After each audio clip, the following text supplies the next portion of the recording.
तुर्की के अंदर इस वक्त पावर रजब तैयब अर्दगान के हाथों में है। अब इनके बारे में तो सभी को पता है कि एक रिलीजियस इस्लाम पसंद लीडर हैं और इनकी तो कोशिश है कि दुनिया में ये मुसलमानों के लीडर के तौर पर देखे जाएं। यही वजह है कि वेस्ट इन्हें पसंद नहीं करता है। मगर कुछ साल पहले तक तो तुर्की एक ऐसा कट्टर सेकुलर मुल्क हुआ करता था जहां पर रिलीजन को खत्म करने की बाकायदा प्लानिंग हुआ करती थी और इस सेकुलर सिस्टम को बचाने की जिम्मेदारी खुद फौज ने ली हुई थी। इसीलिए तो 2016 में तैयब अर्दगान की हुकूमत का तख्ता पलट करने की फौज ने कोशिश की।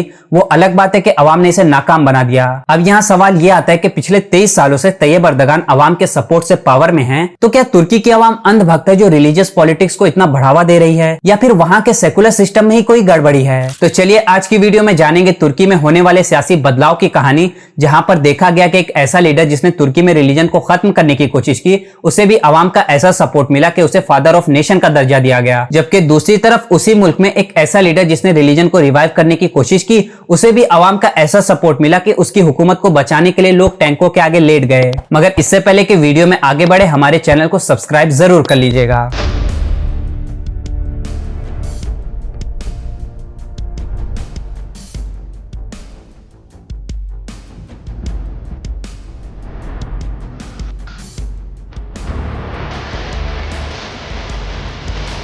देखो, वर्ल्ड वॉर 1 और 2 के वक्त तक सल्तनत उस्मानिया बहुत ही बुरी कंडीशन में पहुंच गई थी। बहुत सारे इलाके इससे अलग होकर नए देश बन रहे थे और इस कमजोरी का भरपूर फायदा ब्रिटेन और फ्रांस ने उठाया। ऐसे मुआहदे सल्तनत उस्मानिया पर थोपे गए जिसमें साफ नजर आ रहा था कि अमन के नाम पर ब्रिटेन और फ्रांस सल्तनत उस्मानिया के गिर्द घेरा तंग कर रहे हैं। वैसे तुर्कों के बीच तो कई तरीके चल रही थी कि सल्तनत उस्मानिया को किसी तरह खत्म किया जाए, क्योंकि एक तरफ यूरोप तरक्की कर रहा था और दूसरी तरफ खलीफा के पुराने ख्यालात की वजह से सल्तनत उस्मानिया का ग्राफ नीचे की तरफ गिर रहा था। ऐसे में वर्ल्ड वॉर ने सल्तनत उस्मानिया को खात्मे की तरफ ला खड़ा किया। अब इस मुश्किल घड़ी में तुर्कों के बीच एक इंसान बहुत ज्यादा पॉपुलर हो रहे थे, वो थे अतातुर्क। अतातुर्क एक फौजी जनरल थे और इनकी पॉपुलैरिटी की वजह यह थी कि ये खलीफा के हुक्मों के खिलाफ जाकर जंग करके कुछ इलाकों को वापस लिया जो ब्रिटेन और फ्रांस के कब्जे में जा चुका था। इन जंगों की कामयाबी ने अतातुर्क की पोजीशन को इतना ज्यादा मजबूत कर दिया कि फौज अब खलीफा के बजाय अतातुर्क के हुक्मों पर चल रही थी और अवाम तो पहले से इनके साथ थी। सो अतातुर्क ने पॉलिटिक्स में आने का फैसला किया।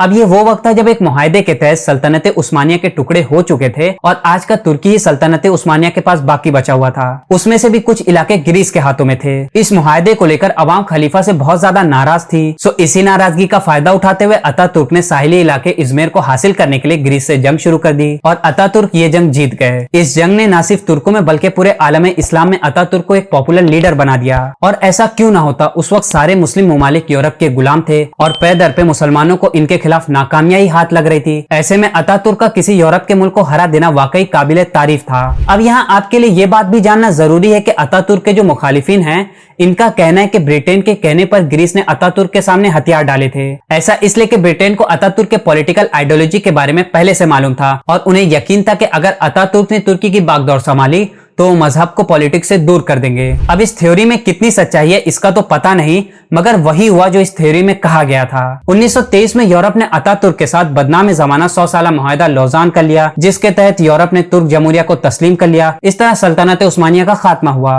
तुर्की के पहले प्रेसिडेंट अतातुर्क बने और प्रेसिडेंट बनने के बाद अतातुर्क ने ऐसे फैसले लिए जिसने इनकी इमेज को दागदार कर दिया। सबसे पहले तो इन्होंने खिलाफत का खात्मा किया और खलीफा को तुर्की से बाहर निकाल दिया। अतातुर्क का यह फैसला सबसे ज्यादा कंट्रोवर्शियल समझा जाता है क्योंकि खिलाफत दुनिया भर के मुसलमानों के लिए एक यूनिटी की अलामत थी। खलीफा को ठिकाने लगाने के बाद अतातुर्क को इस बात का डर खत्म हो गया कि उन्हें कोई रोक भी सकता है। सो इसके बाद अतातुर्क अपना असल चेहरा दुनिया के सामने लाना शुरू किया। अतातुर्क 15 सालों तक तुर्की के प्रेसिडेंट रहे और इन 15 सालों में उन्होंने हर वो काम किया जिससे तुर्की में रिलीजन का खात्मा हो सके। तुर्की को मुस्लिम दुनिया की सबसे पहली सेकुलर स्टेट बनाया गया। मदरसों को हटाकर उसकी जगह मॉडर्न स्कूल लाए गए। तुर्की के अंदर सारे कल्चरल कपड़ों पर पाबंदी लग गई। तुर्की टोपी पहनने पर पाबंदी लग गई। साथ ही साथ जुब्बा, कुर्ता जो कि रिलीजियस कपड़े होते हैं, इन पर भी बैन लगा दिया गया और इन सब की जगह वेस्टर्न कपड़ों को कंपलसरी कर दिया गया। मतलब आजादी का लेबल लगाकर कपड़ों तक पर अपना हुक्म थोपा गया। अतातुर्क ने मुल्क में अरबी बोलने, पढ़ने और लिखने पर बैन लगा दिया। साथ ही साथ तुर्की लैंग्वेज के रस्मुल खत को भी चेंज कर दिया। मतलब तुर्की अब लैटिन अल्फाबेट में लिखी जाने लगी, जिस पर तुर्की में अतातुर्क के खिलाफ बहुत ज्यादा मुखालिफत हुई, मगर इन्होंने एक ना सुनी। जो शख्स तुर्कों का लीडर लग रहा था अचानक से डिक्टेटर जैसा बिहेव करने लगा। अब तक तो अतातुर्क कल्चर को ही टारगेट कर रहे थे, मगर अब से रिलीजन को भी टारगेट किया जाने लगा। मस्जिदें बनाने और अजान देने पर पाबंदी लगा दी गई। जुमे की छुट्टी हटाकर इतवार की छुट्टी कर दी गई। यहाँ तक के कुरान सीखने और सिखाने पर भी पाबंदी लगा दी गई। अतातुर्क को लगता था कि हमें भी तरक्की के लिए वेस्ट के नक्शे कदम पर हूबहू वैसे ही चलना चाहिए जैसे वो चल रहे हैं, और ऐसा करने के लिए अपने कल्चर, वजूद और पहचान को खत्म करना पड़े तो करना चाहिए। सो इस नजरिए के तहत अतातुर्क अपने 15 सालों में न सिर्फ तुर्की कल्चर बल्कि रिलीजन जो कि जाहिर है इस्लाम ही था, तुर्की से खत्म करने की पूरी कोशिश की। अब इन सख्तियों की वजह से तुर्की की आवाम नाराज तो थी मगर बेबस थी। यही वजह है कि अतातुर्क की इस बारे में तारीफ होती है कि इन्होंने किसी तरह तुर्की मुल्क बना लिया, नहीं तो यूरोप इसे भी बांट लेता। इसीलिए अतातुर्क को फादर ऑफ नेशन का दर्जा दिया जाता है। लेकिन न सिर्फ तुर्की में बल्कि पूरे मुसलमानों में अतातुर्क के खिलाफ एक नफरत पाई जाती है, क्योंकि इन्होंने तुर्की से इस्लाम को खत्म करने की कोशिश की थी। खैर, अतातुर्क ने जिस पॉलिटिकल सिस्टम को तुर्की में बनाया था, इसे संभालने की जिम्मेदारी फौज ने उठाई और फौज ने इस जिम्मेदारी को बखूबी कुछ सालों तक निभाया भी। 1960 से लेकर 1997 तक कई इलेक्टेड गवर्नमेंट को कभी मिलिट्री कू के जरिए तो कभी मिलिट्री मेमोरेंडम के जरिए पावर से हटाया गया, और हर बार वजह एक ही होती थी कि वो गवर्नमेंट तुर्की में रिलीजन को रिवाइव करने की कोशिश कर रही होती थी। जैसे 1960 में प्रेसिडेंट अदनान मेंदेरेस की हुकूमत का फौज ने तख्ता पलट किया और इनके चंद साथियों के साथ इन्हें फांसी लगा दी। इसके पीछे वजह यही थी कि इन्होंने अजान पर से पाबंदी हटा दी थी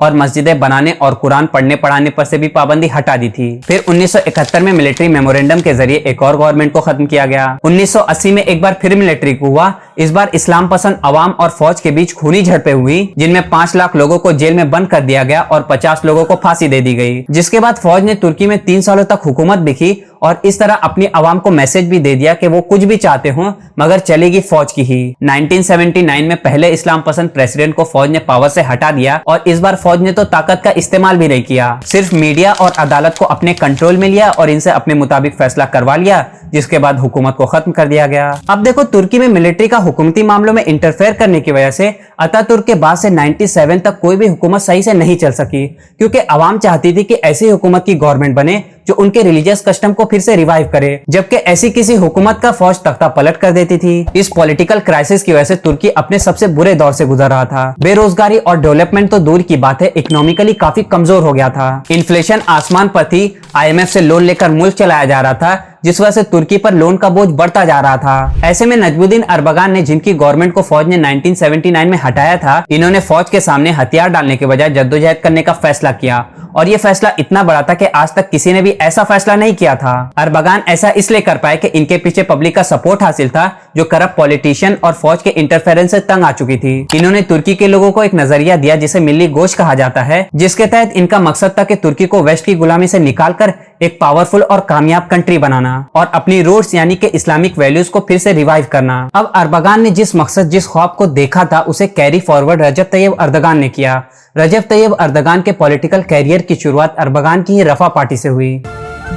İşte onun için hep birlikte bir karar vermemiz lazım. Gerek iç politikada, gerek dış politikada। अर्दगान तुर्की में उस वक्त पॉपुलर हुए जब 1994 में रफा पार्टी के टिकट से इस्तांबुल के मेयर बनते हैं। अब उस टाइम इस्तांबुल की हालत बहुत बुरी थी, जगह जगह कचरा हुआ करता था, वाटर सप्लाई और ट्रैफिक वहाँ के बड़े इशू थे और करप्शन तो आम सी बात थी। ऐसे में अर्दोगान वाकई में काम करते हुए सारे प्रॉब्लम को सॉल्व कर दिए और इस्तांबुल को एक डेवलप सिटी की कैटेगरी में ला खड़ा किया, जिसका नतीजा ये हुआ कि अवाम की नजरों में अर्दोगान की इमेज एक काम करने वाले पॉलिटिशियन की बन गई, जिसके चलते अर्दोगान को आगे चलकर पॉलिटिक्स में काफी कामयाबियां मिली। मगर चूंकि अर्दोगान एक इस्लाम पसंद लीडर थे और अवाम में ये पॉपुलर भी हो रहे थे, इसीलिए फौज की हेट लिस्ट में आ गए और फौज इन पर कार्रवाई करने के मौके ढूंढने लगी। और इन्हें यह मौका मिला दिसंबर 1997 में, जब एक पॉलिटिकल जलसे में अर्दोगान ने एक नज़म पढ़ दी, सिपाही की दुआ। इन चंद शेर पढ़ने पर अर्दोगान पर यह इल्जाम लगाया गया कि ये माहौल खराब करने और दंगा भड़काने की कोशिश की थी। इसी के चलते इन्हें 10 महीने की जेल में डाल दिया गया और पॉलिटिक्स करने पर बैन लगा दिया गया, और साथ ही साथ उनके उस्ताद अरबगान की गवर्नमेंट को भी खत्म कर दिया गया और उन पर भी पॉलिटिक्स में हिस्सा लेने पर पाबंदी लगा दी गई। इस तरह एक बार फिर ऐसा लगने लगा कि इस्लाम पसंद नजरिया रखने वाली पॉलिटिकल जमात का फौज ने खात्मा कर दिया, मगर खुदा को कुछ और ही मंजूर था। रजब तैयब अर्दगान जेल से बाहर आने के बाद एक मास्टर स्ट्रोक खेलते हैं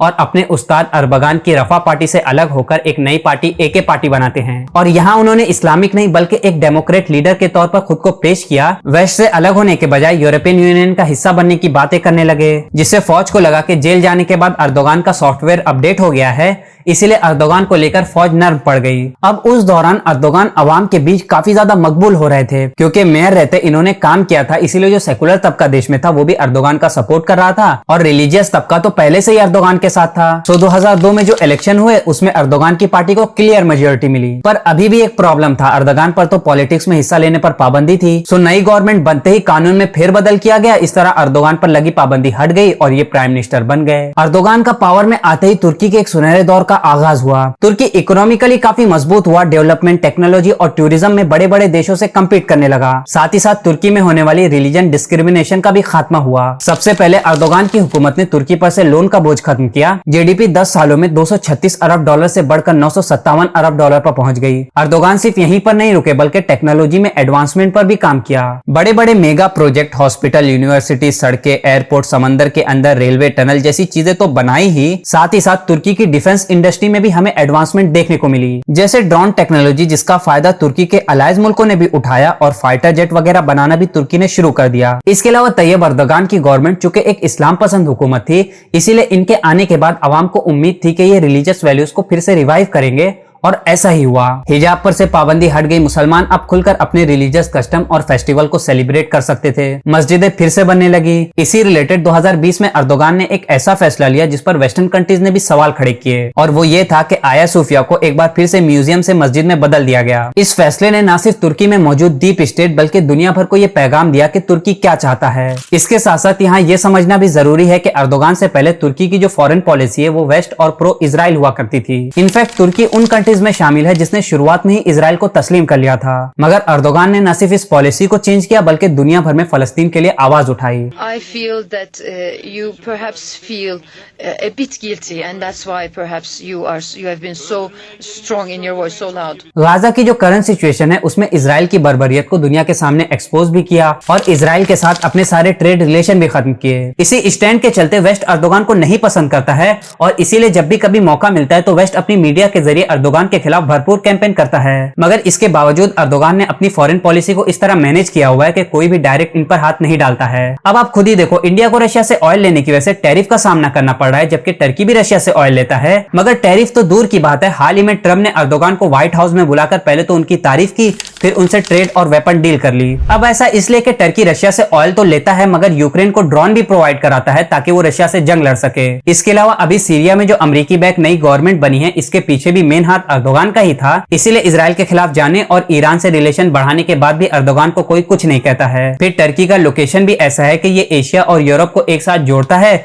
इसीलिए नेटो का अहम मेंबर भी है। सो अर्दोगान ने अपनी फॉरेन पॉलिसी को इस तरह मैनेज किया हुआ है कि हर किसी के लिए रेलेवेंट बने हुए हैं, इसीलिए कोई भी बड़ा देश इनके खिलाफ नहीं जाता है। खैर, एक तरफ तो अर्दोगान की हुकूमत में सब कुछ ठीक चल रहा था मगर फौज को ये सब कुछ बिल्कुल भी पसंद नहीं आ रहा था। अब यहाँ ये समझना जरूरी है कि तुर्की की सारी फौज ही अर्दोगान के खिलाफ नहीं थी, बल्कि फौज के कुछ लोगों ने मिलकर ग्रुप बनाया था जिसका मकसद था कि देश की जो पॉलिटिक्स है वो उनके नजरिए पर चले। हरफे आम में इसे डीप स्टेट कहा जाता है, रियासत के अंदर एक रियासत। अब ये जो डीप स्टेट थी अतातुर्क के वक्त से तुर्की में एक्टिव थी। वैसे तो इस बात का इल्म खुद अर्दोगान को भी था कि अगर उन्हें हुकूमत करनी है तो अपने देश में मौजूद डीप स्टेट को ठिकाने लगाना होगा। सो उन्होंने बहुत पहले से कई साजिशों को बेनकाब किया था, मगर इसके बावजूद 2016 का वो वाकया पेश आया जिसमें अर्दोगान की हुकूमत का लगभग तख्ता पलट ही दिया गया था। 15 जुलाई 2016 के दिन बागी फौजी तुर्की के बड़े बड़े इलाके को अपने कब्जे में ले रहे थे, मगर इनका असल टारगेट अर्दोगान थे। अर्दोगान तो किसी तरह बच गए मगर इनकी हुकूमत को बचाने के लिए अवाम को रोड पर आना पड़ा।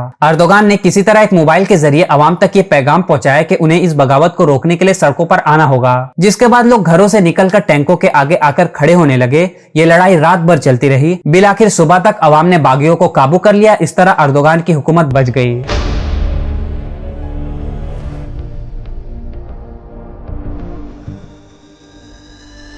खैर, अर्दोगान पिछले 23 सालों से हुकूमत में बने हुए हैं। इनके मुखालिफ ना तो ताकत के जोर पर और ना ही इन्हें इलेक्शन में हरा पाते हैं। मगर यहाँ इंपॉर्टेंट बात यह है कि अर्दोगान का जीत का मार्जिन अब कम होता जा रहा है। जो ये बताता है कि अवाम का सपोर्ट अर्दोगान पर पहले जैसा नहीं रह गया है। और इसकी वजह यह है कि तुर्की फिलहाल इकोनॉमिक क्राइसिस से जूझ रहा है। 2018 में इस क्राइसिस की शुरुआत हुई थी, जिस पर अभी तक काबू नहीं पाया जा सका है। इसके चलते महंगाई चरम पर है, करेंसी डाउनफॉल का शिकार है, ऊपर से अर्दोगान पर आए दिन करप्शन का इल्जाम लगता रहता है। इन सब मुसीबत के साथ साथ इजराइल और गाजा का मसला भी अर्दोगान की हुकूमत पर इफेक्ट कर रहा है। इसमें कोई दो राय नहीं कि अर्दोगान ने तुर्की को एक बदतरीन हालत से निकालकर ऐसी जगह पहुंचाया कि आज दुनिया में तुर्की का शुमार एक मजबूत और खूबसूरत देश के तौर पर होता है। मगर इस वक्त अर्दोगान को नए चैलेंजेस का सामना है। अब देखना यह है कि अर्दोगान अपने आखिरी पड़ाव में इन चैलेंजेस को कैसे सॉल्व करते हैं। आई होप कि इस वीडियो से आपको तुर्की के पॉलिटिकल सिस्टम को समझने में आसानी हुई होगी। अगर वीडियो अच्छा लगे तो इसे लाइक और शेयर जरूर करिएगा। इसके अलावा क्या आप जानते हैं कि चाइना वीगर मुस्लिम के साथ वही कुछ कर रहा है जो इजराइल फलस्तीनियों के साथ कर रहा है? अगर आप इसके बारे में डिटेल से जानना चाहते हैं तो यहाँ पर क्लिक कीजिए, और अगर आप बलूचिस्तान के मसले को सिंपल लैंग्वेज में समझना चाहते हैं तो यहाँ पर क्लिक कीजिए। अब मिलते हैं अगली वीडियो में, तब तक के लिए अपना ख्याल रखिएगा।